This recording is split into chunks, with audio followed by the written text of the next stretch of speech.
Mindcrime Liberty Show. With me is William Dobson and him, Tim Patton. Today we discuss, why do people do drugs? Tim. So we have a few titles we could have used for this, and we can include alcohol with the drugs. So I'll start with a term. By drugs, I don't mean things like Tylenol or insulin or other things like that, but rather quote-unquote recreational drugs. Now, recreational drugs with no seeming medicinal value. Now, that's tricky.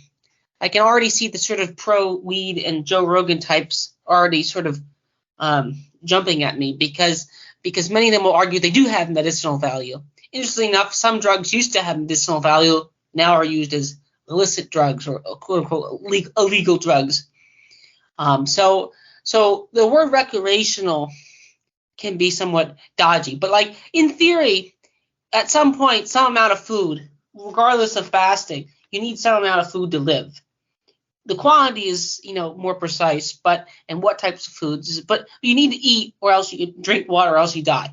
If you don't drink alcohol or you don't don't have weed, in theory you won't die, or in theory a quote unquote normal person would die. But so as far as back to the uses of things, something like marijuana, Joe Rogan and Steven Crowder had a sort of somewhat nasty debate at the end, because Joe Rogan was saying weed is this sort of miracle weapon here. And this sort of brings up the sort of one of the memes libertarians of the liberal libertarians get associated with. So I do want to stress the recreational part, so to speak. And as a quick aside, I am entirely clean. Outside of, I'm not saying that to brag per se either way. Some people might think that makes me boring. I don't really care at this point. I have some wine I had a few sips of beer, both at brewery tours, by the way, one in Denver, one in Dublin, Ireland. But I didn't like the taste of it. And as far as the other quote-unquote harder drugs, never done them either. So, and I wasn't around the people that would do them.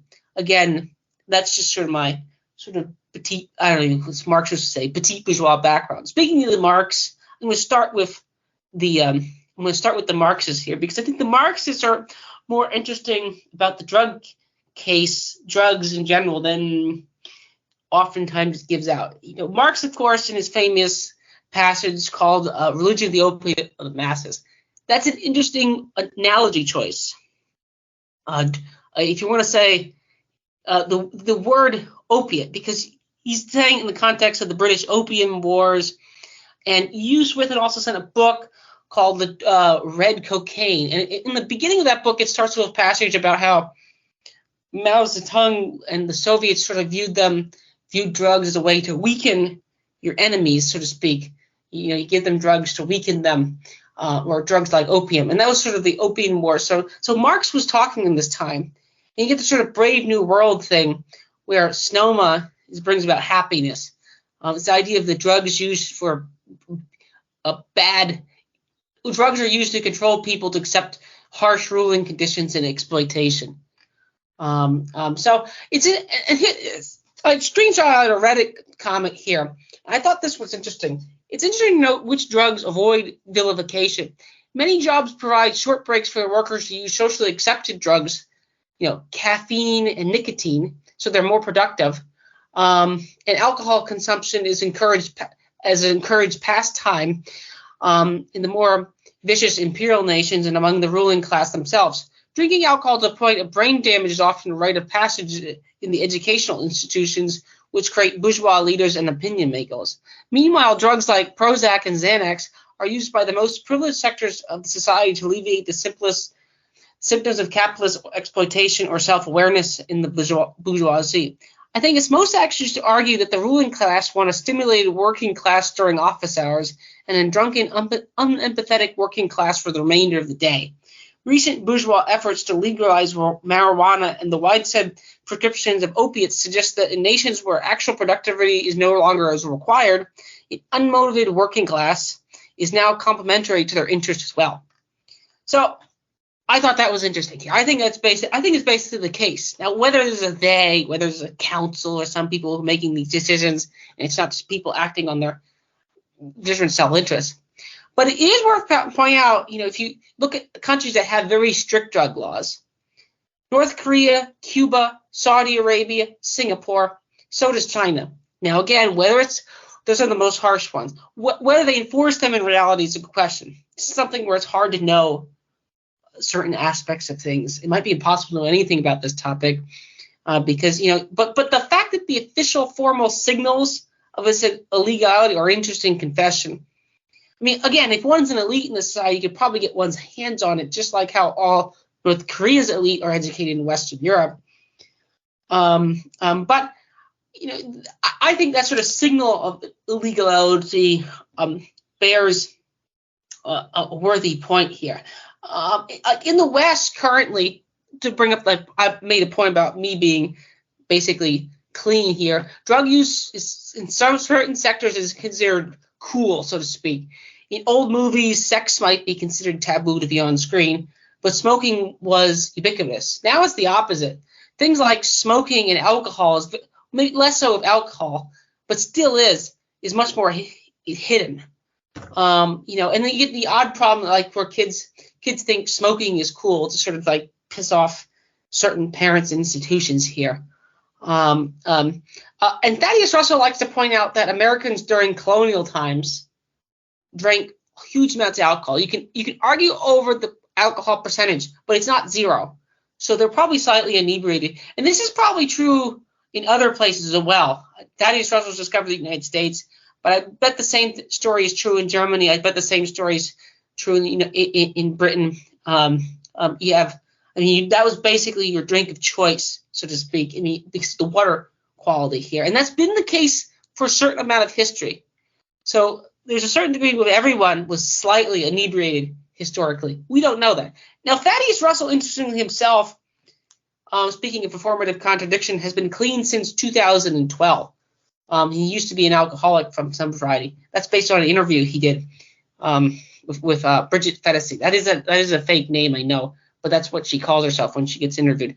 So that's my opening comments here on drug use here.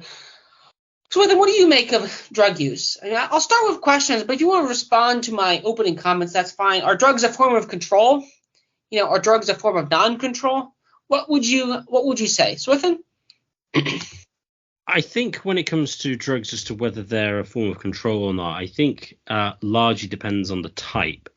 The ones that would seem to be ones that were more useful for controlling are the ones which impair cognitive function significantly.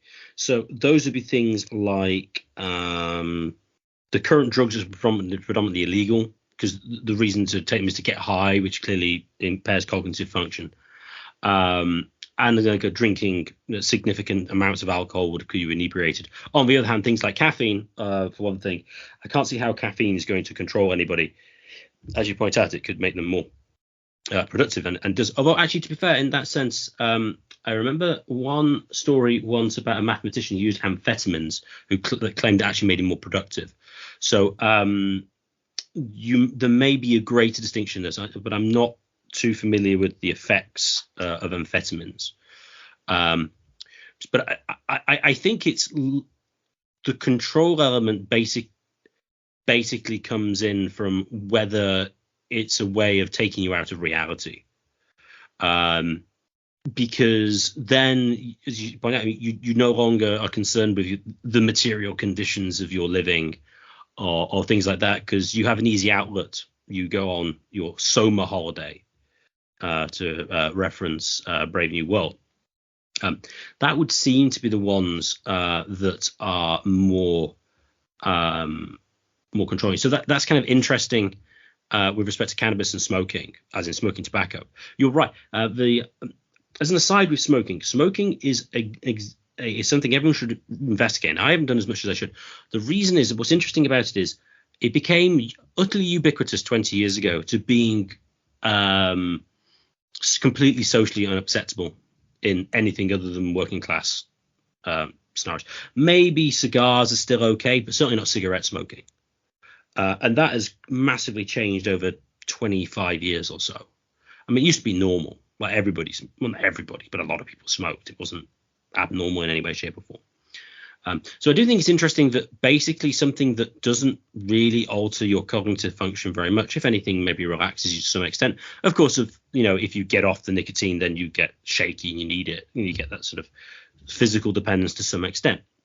But that's sort of like being pushed out of and saying, oh yeah, that's really, really bad. But then cannabis, on the other hand, is kind of good.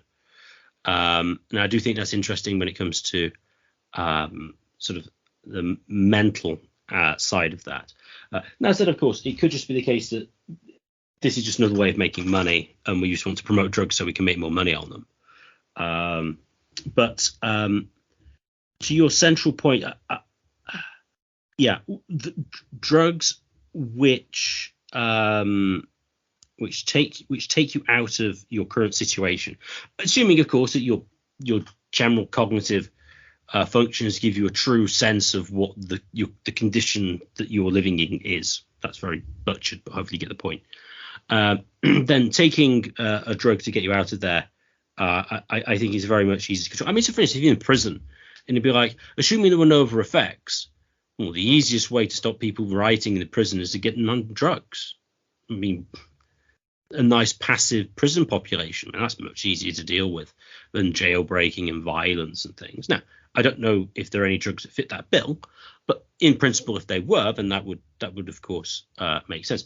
And I think that then relates. If you want to go here now, I was going to say why people use drugs, especially those sort of hallucinogenic, was probably the best way of describing ones, is to a large extent to get out of the situation they're in. So an interesting example here, this is something Hari, I can't remember his first name, uses in the book Chasing the Scream.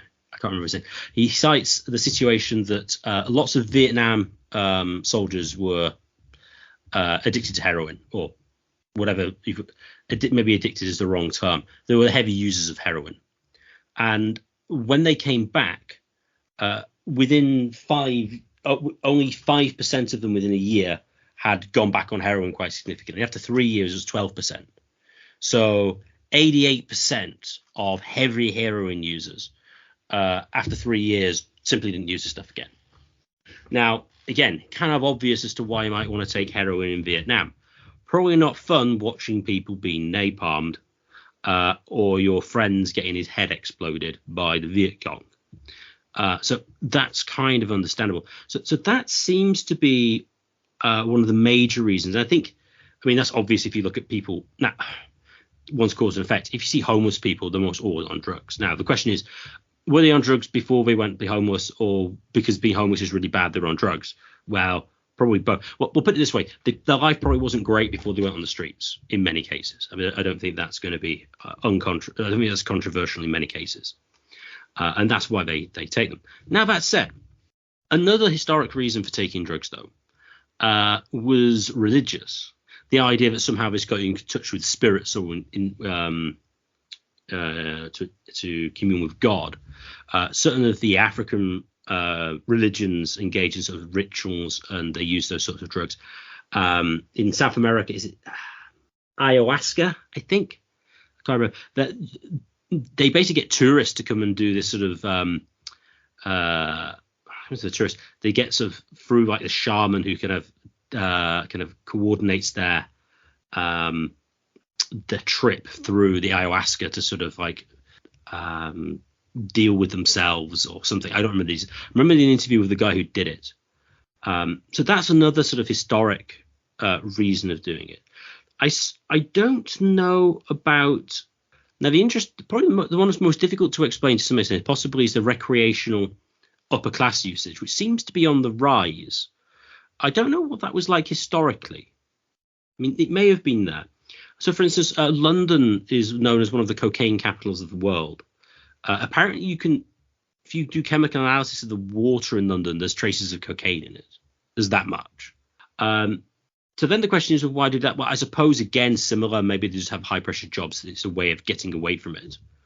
Or I suppose it's the classic sort of son of the aristocrat who is bored because he has everything he wants.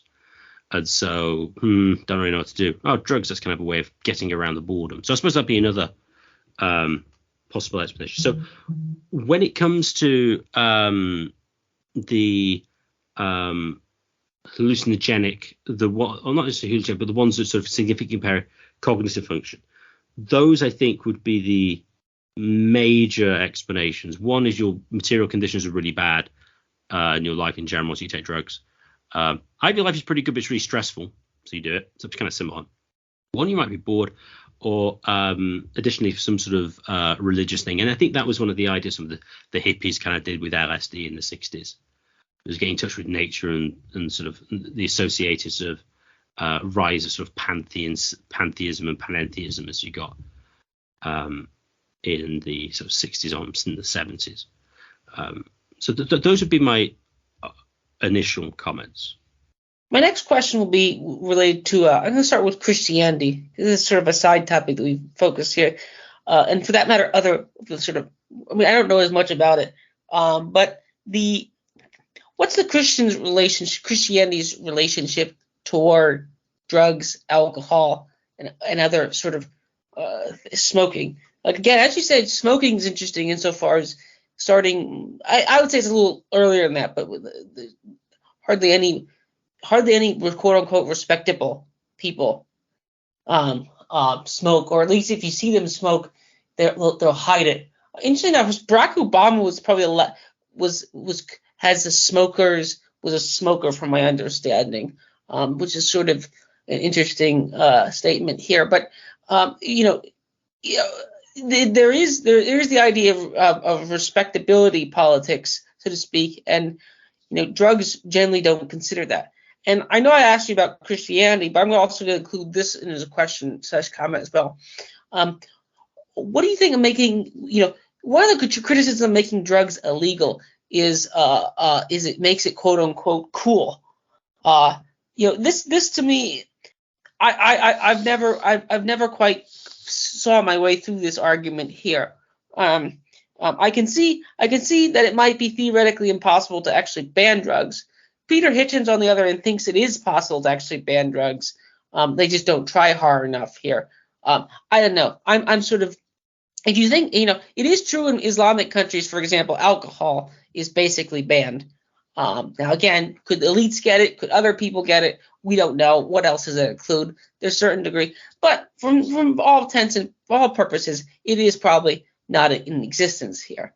In the United States, the suffragettes and some of the other sort of progressive Christians of the times went on a crusade against demon rum.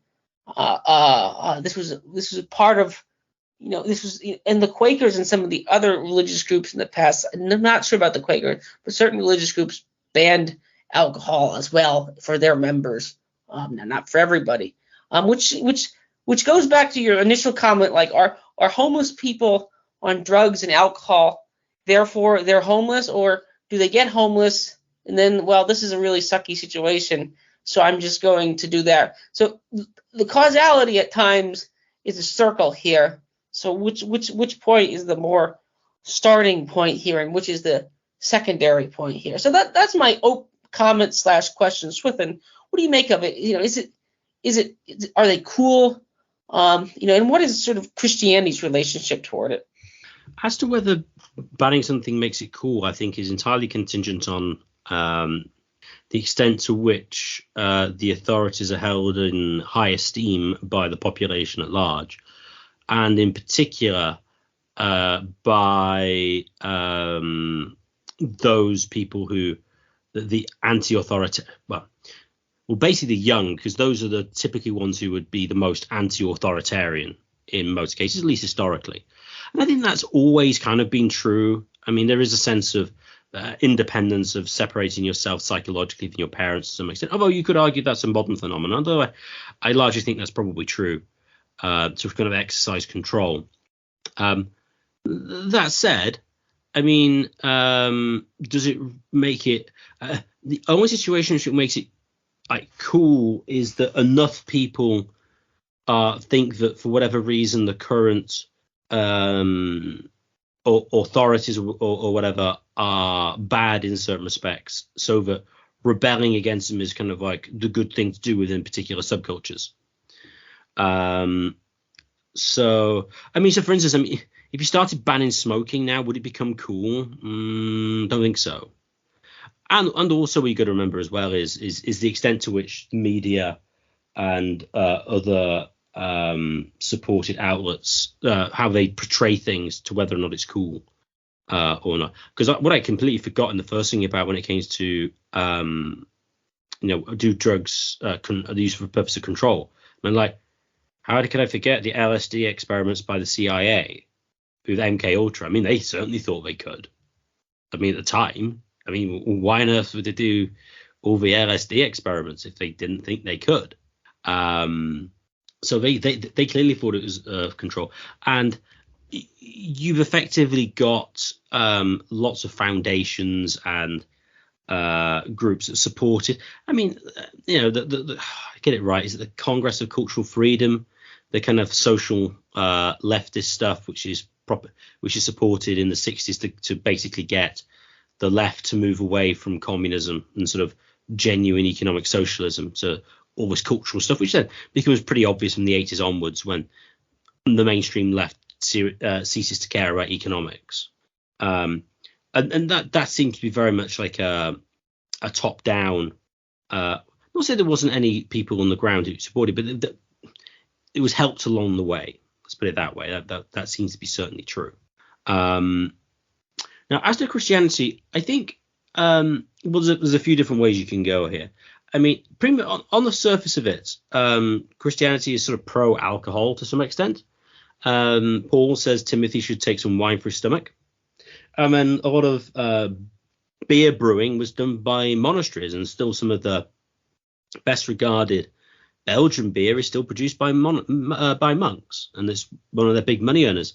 Westervelen 12, I think, is regarded as one of the best beers in the world, which is produced in small batches by monks.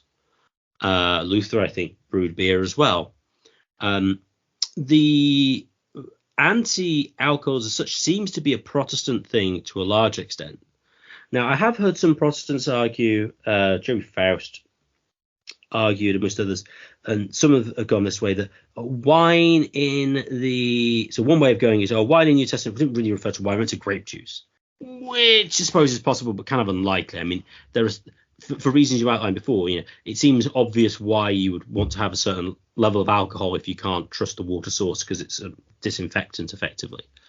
So, for instance, when in England, when they stopped drinking beer and started drinking tea instead, they basically became malnourished because there had lots of calories in the alcohol, and they drank the alcohol because it was safe, to some extent. So I suppose then the argument could be, oh, well, yes, but the wine wasn't as alcoholic as wine is today. Okay, maybe. There are references about strong drink. And so this is so back in like the 18th century, for instance, in England, a lot of the Christians there were concerned about gin. You got Gin Alley, which I believe is a Hogarth painting, is a satirical sort of artist from the 18th century. And the focus was predominantly on spirits. I don't know how early spirits go back. I imagine they're relatively early. The Eastern Europeans clearly drink lots of spirits, and have done historically. Russians as well, clearly. And so there was the approach that, because as well as I say, the prima facie, I think the Bible is supportive of alcohol to some extent. There is the idea that you should be sober and shouldn't be taken to strong drink, I think, is one quote that's probably from the King James version. And the idea that you shouldn't become basically completely inebriated. Now, then the question is, well, when does inebriation start? I mean, you could take three positions. One, you're never inebriated, irrespective of how much you drink. Any drink at all makes you inebriated, or there's a position of drinking but not inebriated and drinking which I think is the correct position. And then I suppose if you wanted to be scrupulous and go, well, we best err on the side of sobriety than on inebriation, then, well, on a prudential angle, we go, well, we don't have alcohol. And then that then probably ties up with sort of, we remember as well with the progressives as well, you have a lot of post-millenarian thought that the kingdom of God would be brought by the gospel on earth. And when sort of more theological liberalism came in, that basically became social work rather than evangelism, which was because the Puritans were postmates, and I'm pretty sure the Puritans drank, and also had long hair. So the biblical and the Christian one is somewhat mixed as to the approach to drink, to alcohol. But I would, though, say in general to drugs, I mean, it would explain why Christians don't typically, or historically never really cared about smoking. I mean, it doesn't change your cognitive function, no real issue there. Same with caffeine. The focus has always really been on the ones which sort of impair cognitive function to a significant degree, rather than just right. Now, obviously, as well, this isn't always true. I mean, obviously, being knocked out by whatever drug you use for anesthetic. So obviously, again, the whole context of this is recreational. But yeah, I think that's a relatively fair summation from the Christian perspective on alcohol and drugs in general. In my opinion, the case against banning recreational drugs by the state in particular, or by, if you imagine in Kapistan or some other organization like private law company, I think is fairly weak. You might want to ban it amongst your own members, but the case against banning in general, because the recreational aim, I would say, is disputed, and at times drugs usage, what counts as recreational and what counts as non-recreational, to me is somewhat unknown here, because there are certain, Joe Rogan interviews these people. Like Joe Rogan will interview veterans who come back, and then they'll go to Mexico or someplace and get some sort of other drug, and then they feel much better in the head, so to speak. Now, again, you want to argue that they should go somewhere else for that kind of support. Maybe not. But a lot of this stuff is unknown here. And I would also say, funnily enough, I myself don't take, quote unquote, that many legal drugs. Like, things like Tylenol, I hardly ever take. I take probably 3 a year, maybe 5 a year at the most. I'm not on any insulin. I'm not on any of those sorts of, some people are on lots of prescription medication. And as far as the opiate things, most of those were administered by doctors. So like those type of painkillers were, so like for the conservative who wants to ban drugs, it's actually the pharmacy that's handing out the drugs that everyone's ruining their lives with. It's not the guy on the street corner working with the cartel. It's those. So you get run into that odd problem. And in the book that you sent me, about the drugging of America, it's worth pointing out, like, it's a sort of there's a reason why it's called a Baptist bootlegger coalition here. There's a many vested interest in the United States that like the cash flow that comes from drugs. Supposedly there was supposedly that's how Clinton got his, a lot of his sort of money in Arkansas, because you could fly planes from Nicaragua to Arkansas. It's just right across the Caribbean, basically. And the Kennedys, I think, got their start bootlegging too. So there is a kind of this, and you had this sort of the ATF scandal that Ben Shapiro brought up once, Nick Gillespie brought up on Bill Maher. So like the state itself, the American state has done a poor job banning it because, and of course, the CIA probably protects certain fields in Afghanistan. So they do a sort of a half-baked job banning drugs. It's a very, very strange things. And then you get into problems where what counts as recreational, what counts as non-recreational, especially of newer quote-unquote substances, or substances that certain societies didn't know about. So like old England probably never knew of ayahuasca, but now they go out to the New World and they find this, it's like a new product here. So what do you think the case for prohibition is over-argued, under-argued? What do you make of my criticism here? Like, I myself don't do them, and the people around me for the most part don't do them. But in this case, we're dealing with, so to speak, other people in a way. I think you're roughly the same here, except you drink more. But that's sort of irrelevant in a way in my mind. What do you make of the prohibition case, Swithin?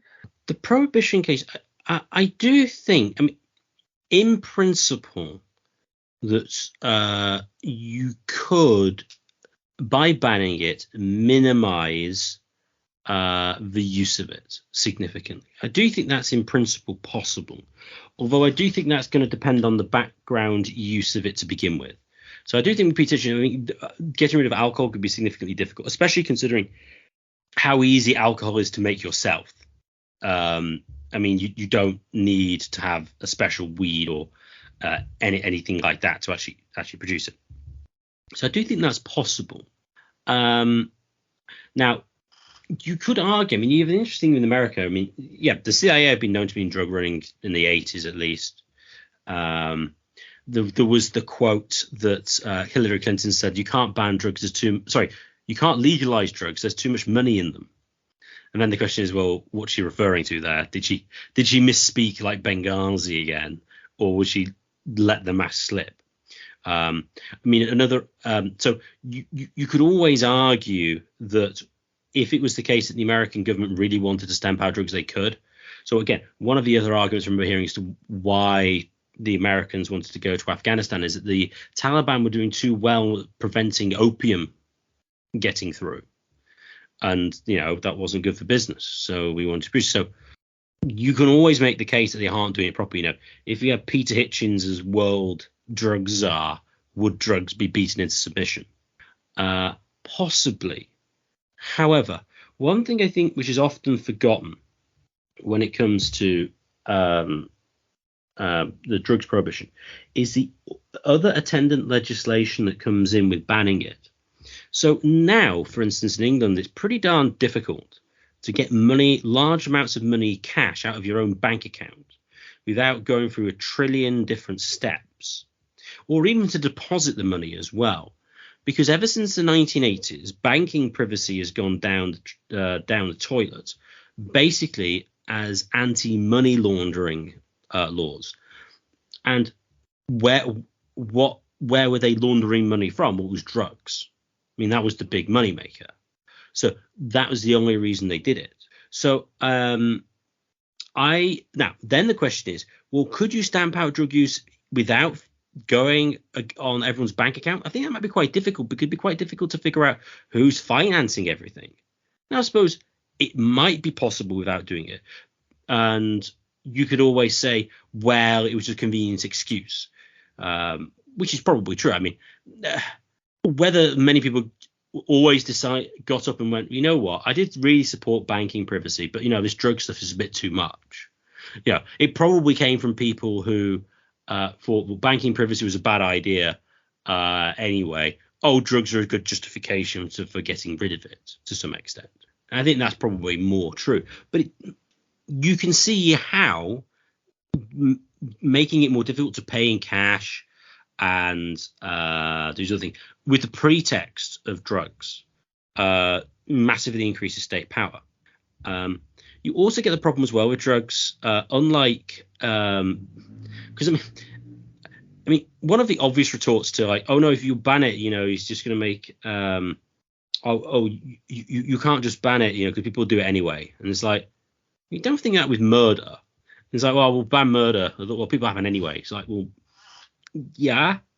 So that depends on your view of drug use. Although the difference is, though, of course, that drugs are easily fungible. They move around, you can hide them and stuff, and you don't know what's happening. So in a sense, there's far fewer people directly concerned about any individual's drug use than there is someone going to kill somebody else.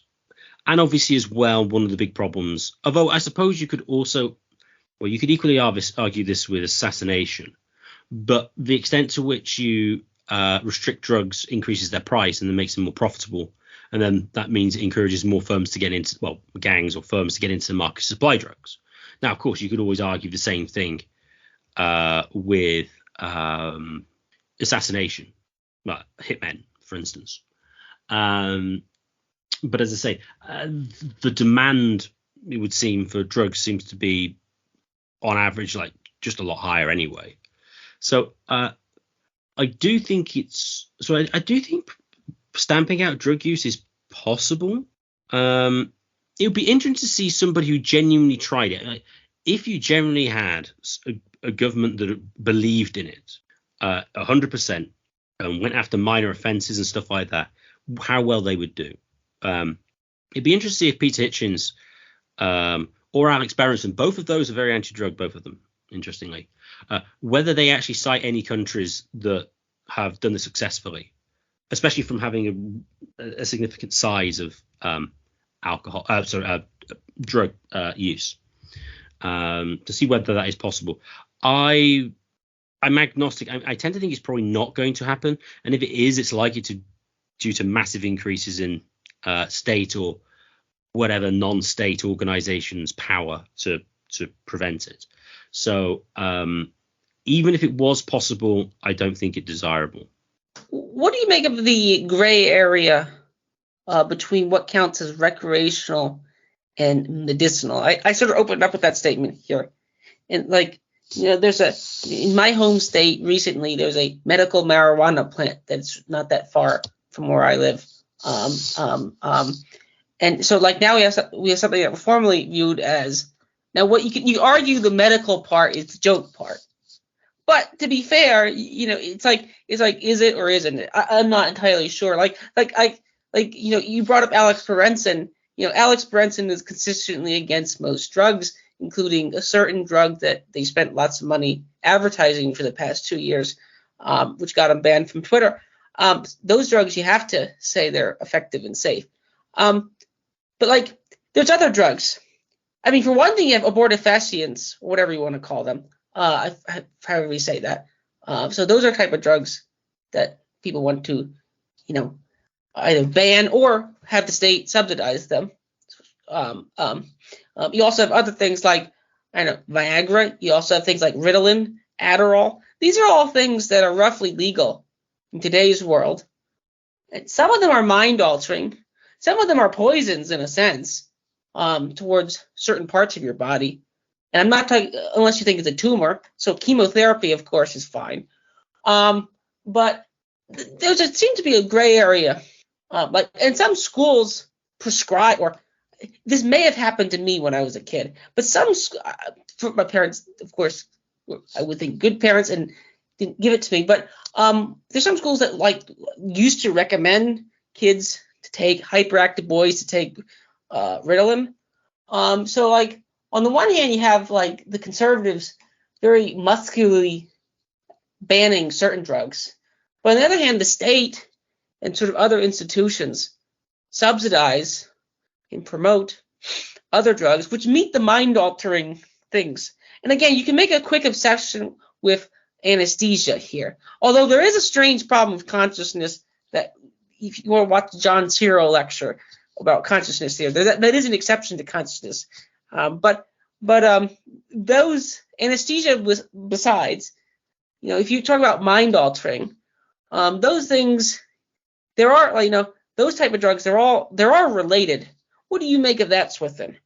Well, with the recreational medicinal, I suppose everything else being equal, given that man is a rational animal, and you could argue, what's the terminology? I can't remember what it is. But the highest faculty of the distinctive characteristic of man is reason, that you shouldn't deliberately inhibit rational processes unless you have a good reason to do so. So everything else being equal, if you can achieve the same effect, then you should use a less mind-altering thing. That would seem to be a relatively reasonable principle if you take a sort of a natural law. I mean, characteristic function of man, I think, is the terminology. Then I suppose is a question you could argue one of prudence. Is it worth the inhibition, assuming that it's chosen not for the sake of the inhibition, but chosen for the sake of something else? Obviously, you don't know that because you don't know anybody else's mind. But assuming you believe them, what they say is true, and they're not, Jordan Peterson. Well, eventually he probably did take the tranquilizers for the effect psychologically rather than sort of medicinally as such. It's one of prudence rather than one of outright, well, this is a good thing or it's a bad thing. Now, see, the Peterson case is interesting. For one thing, people like to go on pointing out his hypocrisy, which is fine. It's a fair game. But it is interesting, it's like a dosage thing. So this is the problem. One of our niche topics, I'd say, is sort of libertarians versus conservative issues. And I'm not talking about in the sort of boring normie way, but I generally side with the sort of the hippie libertarians on this thing for a variety of reasons. And I just as you say, with prohibition it's a tough case to make. And a lot of things seem about dose, or they seem about intent. It's hard to know intent. So at what point did Peterson's intent become quote unquote recreational or coping or things like that? And what I don't know how a state could decide. Now maybe some people could think, well, the state on average will make a better decision than most people, so we should just go ahead and ban it and by fiat, and that'll overall be in some utilitarian calculus be the best case. But you could also argue that they shouldn't even have painkillers at all, or outside of short-term painkillers. You should argue that in a certain sense, all these drugs are kind of quote unquote coping mechanisms in the same way weed is often considered a coping mechanism for people. That's my thrust of my argument here. What do you make of that sort of thing? Well, I do think that's true to a large extent. I mean, a lot of the SSRIs and sort of the quote unquote mental illness drugs, I mean, that certainly seems to be the case. And so whether they're advisable to take is, well, I'd say dubious in many cases, but it's incredibly powerful. And obviously the links of suicide is suicide with Prozac, if I remember correctly. That's certainly true. And I do think a lot of medicinal drugs do get a free pass. Especially, it's like, oh no, it's mental health. It's mental health. It's like, well, I really don't think these really strong drugs are probably necessarily a really good idea. Because the people who have mental health issues, quote unquote mental health, they just have bad lives.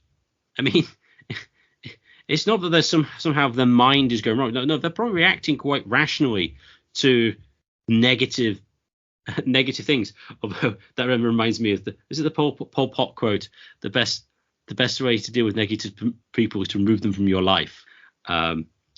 Which, if you know anything about Pol Pot, is quite amusing.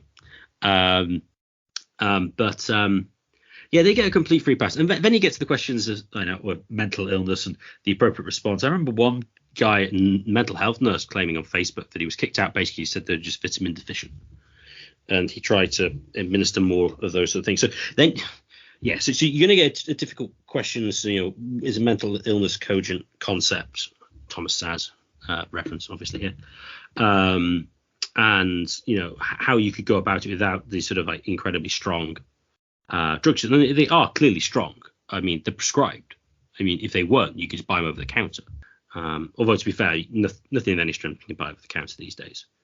I'll quick interrupt here. You forwarded me a screenshot. You once had a debate or argument online about this with respect to thrill-seeking. And I think thrill-seeking is a point. So, medicinal point is brought up, but there's also the thrill-seeking things. So if you ride a roller coaster, you're doing that for the thrill of it. I don't see anything wrong with riding a roller coaster. I don't see anything wrong with skydiving either. So for some people, they take these for a short time for the thrill of it. That I don't have any objection to that. Now, it could be that Christians have an objection to that because it impairs your reason, it impairs your head in a way that the roller coaster doesn't. But see, this is where I'd say again the libertarians have a strong point. Pushing the prohibition ban. You have to have a really strong case against it that other deleterious effects will occur here. What do you make of that the roller coaster and thrill seeking point? Because with the ayahuasca, it doesn't clear that people get addicted to it, but people do it for the fun of it, or certain other things. They do it for the quote thrill of it. Would you agree? Yes, I suppose So the background to roller coaster one was responding to a guy's paper on why recreational drug use was immoral. We said basically it was perversion of faculty. You were deliberately engaging in actions which would impair. You would choose rationally to engage something that would impair your rationality. But then the question arises: what sort of impairment is it, and to what extent it makes it affects your function? Because as the example I gave, well, you're on a roller coaster, it's temporarily impaired, but there's no sort of long-term effects. So assuming that there weren't any long-term effects, would there be a problem? And see, I'm sort of agnostic on that. I mean, ayahuasca, I mean, is interesting. I mean, does it have any long-term effects on the brain, which is different to the impact of, say, food? See, I'm always dubious. People, oh no, you do this activity, it rewires your brain. It's like, I'm pretty sure everything rewires your brain. Like everything you do kind of rewires your brain. How is this relevantly different? So I think if it was a case whereby there was no deleterious effects thereafter, and you did the drug for a very limited time period, so you didn't interfere with your general life, and or it was not something that was, and then individually didn't sort of become more important to you than reality, as it were, then I think the argument against drugs are quite difficult. Although I suppose you could say, well, you don't want to go down that path because you're going to start taking something or start taking loads. But again, that's an empirical claim that may or may not be true. So in those highly stylized examples, I'd probably go, yeah, okay, I can't really put a huge claim against it. But on sort of pragmatic grounds, it seems to be that there's negative associations with a lot of them. I say ayahuasca, I'm not entirely sure. I mean, certainly there's like cocaine increased heart rate, cause heart attacks. There seems to be a lot of, well, Peter Hitchens will go on about this. Almost certainly the Hispanic school shooter used cannabis, marijuana, the Americans, and that does seem to mess up your brain. And like guys at school, like they were pretty intelligent. Then they started on weed, and they just became slackers. Now, whether or not they were slackers before they had it, but they seem to function worse. So on sort of pragmatic grounds, I would probably argue against it. But on those sort of pure, clean, theoretical ones, in certain circumstances, I can't really see a huge argument against, unless someone can properly convince me that being on a roller coaster and having a hallucinogen is categorically different in a relevant manner. That would be the approach I would take there. But just we were talking before you came in, I think it was on the recreational and medicinal. I think it's largely on intent and it's difficult to tell. And again, the reason why, saying, oh, the state knows best, this is why we should ban them. That's precisely the reason why they shouldn't, because all the people who know whether they're doing it for the right reasons or not are probably people who are going to be closest to them, and let them decide. And if it's a case whereby family members or friends think that this is being used inappropriately and they're taking this medicinal drug for the hallucinogenic effect rather than the medicinal effect, assuming you can separate them, because some cases you could argue it's just painkilling, that and sort of social sanction stuff is probably a better way of dealing with it than a blanket centralized decision to ban it, would be my approach. I don't really have any other comments on here. I would say that not to sound like in the United States you have a DARE program, drug abuse resistance education. I think they're overrated in general. I think to use a sort of Tyler Cower, underrated, overrated. If you take view of like popular culture and other organizations, I started off with the Marxists being against it. Using as an analogy and using it to undermine other societies. Now, as sort of an interesting point, it's also the case that like the Bolsheviks tried to ban alcohol and smoking, like the actual Bolsheviks in the actual existing Russia. Now you could take that either way if you want. Now Russia today has a big drinking problem, and I would say at some point alcohol does become a quote unquote harder drug that's no different than anything else. But But there is a sort of performative contradiction. Like I think Hans Hoppe has a joke about he never saw someone on LSD or such and such. I do think there's a sort of performative contradiction at the level that, like, one of the critiques people could make of people like myself who are libertine for others, not libertine for thyself. That actually might be fair. But you could also say that, like if you need the state to always remove the temptation away from something, I think that's a very weak. You're very fairly weak-willed, so to speak. So my opinion is it's overrated. That's my opinion. I mean, and that includes alcohol as well. Like would people drink as much of it if it wasn't? I mean, wasn't considered quote unquote cool. It's a good question. So that's one of my overall comments on why do people do drugs. I do think the recreational versus non-recreational point is relevant. I do think the fact that certain drugs are quite hard but are legal and subsidized by the state for all sorts of procedures and painkillers, while on the other hand, certain drugs, it seems entirely arbitrary. I could imagine an entirely similar universe that opioids that get prescribed are actually illegal and marijuana is considered legal, because I think they're both more or less similar. Their effect is similar. So again, I'm not a capital E expert on any of this, but those are my overall comments. So then, do you have any final comments? I do think when it comes to drinking, I think the reason why it is as popular as it is because you can become completely out of your head. Because most of the alcohol that's sold is really of poor quality. I'm going to sound like a snob here. I drink beer, whiskey, and various things. I don't drink a huge amount, but I tend to spend a reasonable amount of money on the stuff I drink because I actually like it. I suppose it is possible that people do actually really like poor quality lager. And people are happy with really poor quality food as well. So I suppose it's possible.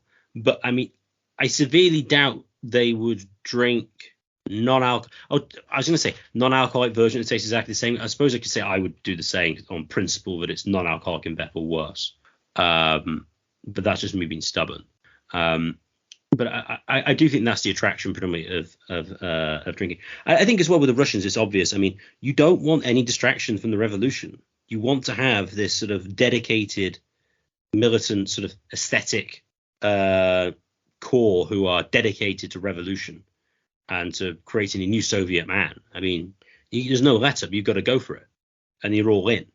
And so, yeah, you don't want anybody been drinking or smoking, any way of sort of distracting you from the main goal. So I think that makes entire sense.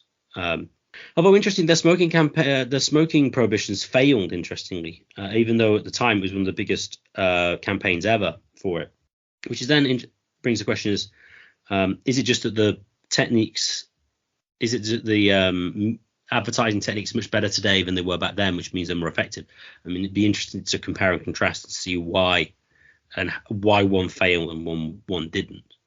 That might be an interesting comparison to do. But I'd just now like to thank everyone for listening. If you've enjoyed this show, please share it with your friends and family and subscribe to us on Podbean and YouTube. The more subscribers we get, the more subscribers we get, the higher we get in the search rankings, and the more people can access this material. And if you would like to contact the show for any reason, please contact us at mindcrimelibetyshow@gmail.com. That's mindcrimelibetyshow@gmail.com.